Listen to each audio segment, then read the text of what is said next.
Welcome to Fishing for Bees. This is my YouTube channel on swarm catching and beekeeping. If you're new to the channel, a little bit about us is we've never purchased bees, we've never split a colony, we've never bought a queen. And it's not that I'm against those things, we just simply haven't had to. Swarms that we catch in the spring replenish any minimal losses we have in the winter. In the past, on Facebook, various groups, I've given away 10 frame colonies in the spring because I only want 6 in my production yard. And currently we have 7 in our nuke yard where all our swarm catches are. So whatever the losses are in the production yard, I replace them, bring them up to 8 colonies, and then I tend to give the other ones away. I won't be giving them away on Facebook anymore. I'll be giving them away on this channel. So if any of that interests you, please like and subscribe. I don't know where I'll give them away. Could be in a video, could be at the end of the video, could be on a community page. I like to have a little bit of fun with it.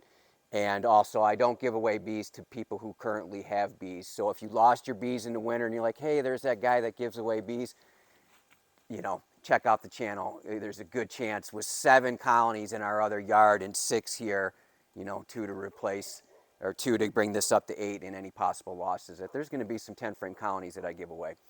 So again, check out the channel. I don't want to boost anybody's production. If you lost your bees in winter, or you're thinking about getting into bees, or anything starting out, or events in your family that you've been out of bees for a while but you don't have any bees, you're the kind of person I want to give them away to.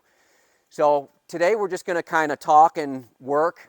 We've already done videos on oxalic acid. We just had one posted in our nuke yard. It's all the same. I treat them all the same, but today I want to talk about burnout.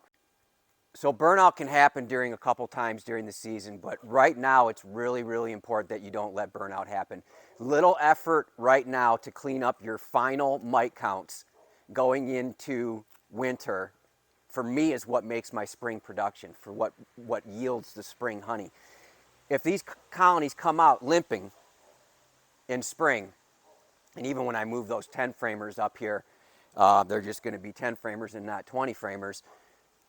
Those are tougher to get into production. So these colonies are very, very important. So I don't want burnout. I want to go into spring with thriving colonies, not limping colonies, so that I can harvest that spring honey. If I get lax in my preparation for spring preparation is happening right now. Well, you don't have your quilt boxes on. That's true. You're always a half a year in the planning stages in beekeeping, it seems like. So yeah, I'm getting ready for winter, but I'm also thinking about spring. I need low mite counts to get that spring harvest. So I need to be preparing for that now, and I can't get burned out. I know for me, we got marching band, we got football games, we got life events, and it's easy for me when the days get shorter, and today's beautiful, November 4th, 63 degrees and miserable out. I can get a little lax, and I can be like, well, at least get one oxalic acid vaporization cleanup on board this time of year. I'm shooting for more, but if I get that one, it makes me feel a lot more comfortable. All the bees are home right now. It's a terrible day. Not beautiful out. They're not foraging. There's nothing to forage on. So they're home. Little bit of a concern if we got a torrential downpour or something, the bees that come out and get fresh air because of these treatments, clean themselves off, they could get pelted with rain pellets and drowned, or fall to the ground and not be able to fly back up and freeze to death or whatever. So there's a little bit of concern with that, but these colonies are all doing really, really well. And again, we're just going to talk and work at the same time. I'll check in with you. I fully intended to wear my respirator today because it's a little bit windier. The respirator's in the bee-mobile, and I'm not in the bee-mobile. With my light beekeeping, I don't have to bring the vehicle that I do all my beekeeping in that carries all my equipment. So I threw a couple things in, and I forgot my respirator. So that's unfortunate. You should wear your respirator. So we're going to fire this up, bring it up to temperature. Again, there's videos on the Low Rod Bees Vaporizer, the original one. I love it. I really do love it. I mean, it's lasted me years, and it's done so many treatments I can't even keep track. Some things about it, just to let you know, there are wear parts on these. So when you're purchasing these things, you need to know that parts are available. These pots, heating up to 400 degrees, cooling down to 100 degrees, heating up to 400 degrees, cooling down to 100 degrees, those are wear parts. they're eventually going to burn out. The connectors are going to go bad, whatever. I've had to replace it. The insulator I have also replaced. So when you're purchasing these things, make sure there's parts available. Don't get such a knockoff one that there's not parts available, unless you're an electrician and you're good at, you know, resoldering connectors and stuff like that, and you like playing with that stuff. Certainly, there's ways around it that you can modify them and make them work. I prefer to get manufacturer parts, and Rob and his wife over at Low Rod Bees are just wonderful. So again, we got videos on all this. We're at 230 degrees. So I'm going to take my golf tee out. I'm going to come around to the front and block the entrance.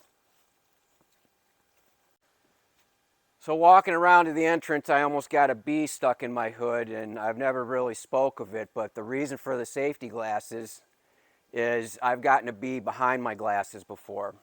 So meaning on the wrong side, staring me in the eyes. And, you know, even a sting around the eyes, not in the eye, you have the potential to go blind. So I try and keep bees out of my glasses. Again, there's videos on all this as far as how I do this.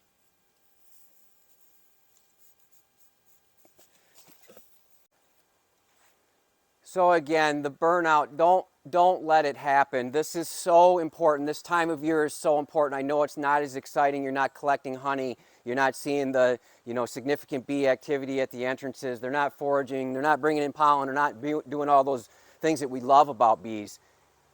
This is crucial. Mite management is crucial. We're going to see it again on all the social media platforms and everything like that come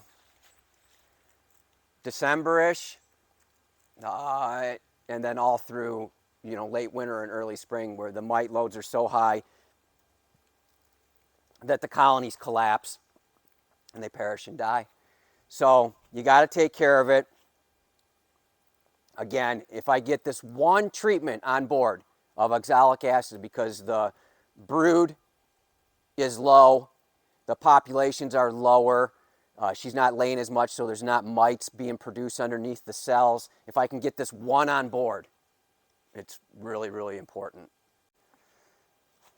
So normally I would use the same towel and just work my way down the entrance, but I'm going ahead and utilize a bee glove right now to try and keep them locked in a little bit longer. I don't want them out in this weather, and try and get a little bit better treatment on them. Normally I take it right off, and I have great success with the treatments. That other one that I just did looked like it was great. So the other nice thing about this unit is I really got no excuses. With those ones that you got to wait 10 or 15 minutes to cool down in between each dose, because you're actually adding the crystals directly to the pot and you're not inverting with a cup and then adding to the pot. You have to wait for those to cool down. You throw crystals in there before it's cooled down, they're already going to start to liquefy. It's going to mess up your treatment. So I got no excuses. I mean, I'll knock out this yard in 40 minutes, not including setup. So these units are nice that you don't have to wait for the cool down. I'm probably going to have to put on a hood here. You can see what's happening, so I'll be back. So that one wasn't the greatest treatment. Glove didn't block them in there as much as I would like. So, but I don't believe that this is going to be my last treatment. I'm going to try and keep them on a schedule and get 2 more on board. It's not as strict as if you're, you know, trying to control mites in the late summer with oxalic acid, where you better be doing it every 5 days for 5 to 7 intervals. Again, because the brood pattern is low.